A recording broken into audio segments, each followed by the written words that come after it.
पाणीपाग जोगु गरम बढ़िबारे लागिछि जेउथिपाई स्वास्थ्यगत समस्या देखा मिलूँ।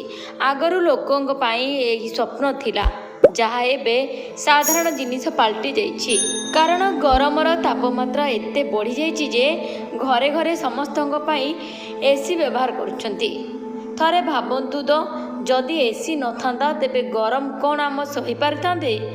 आजिकाली जो मुंडफटा खरा हेउची फैन पवन चलिबा भी कष्टकर हो पड़ुची।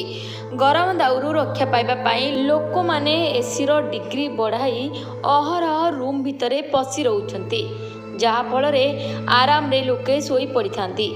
यह आमको जेतिकी खुशी देइथाए आम स्वास्थ्य प्रति सेतिकी मध्य क्षतिकारक होइथाए।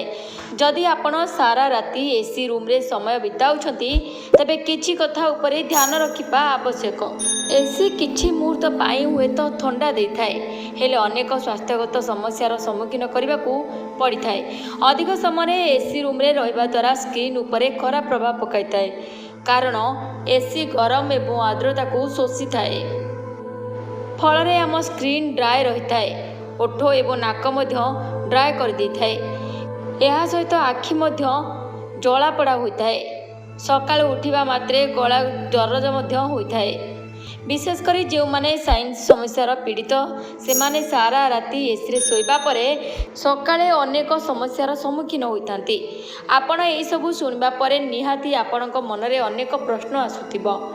एही समस्या रक्षा पाइबा पई आपणकू एक छोट प्रतिकार करने को पड़िबो।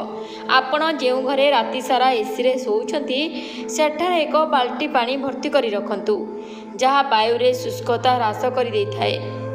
एसी रे थिबा पानी नेचुरल ह्यूमिडिफायर भाव रे काम करे।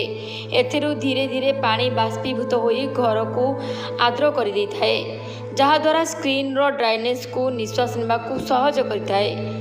राति रे भल निद मध्य होता है। आपण बहुत कम खर्च रे कोठरी आर्द्रता स्तर को बजाय रखिपारे।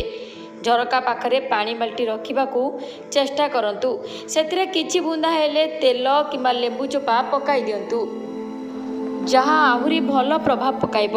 या छड़ा गोटे भल बास्ना मध्य रूम रे रहिबो। तेबे यह एसी द्वारा हेउथिबा क्षति को कम करिवार एक भल उपाय। बीरनपुर शुभलक्ष्मी राउत का रिपोर्ट द पॉलिटिकल हिंदू।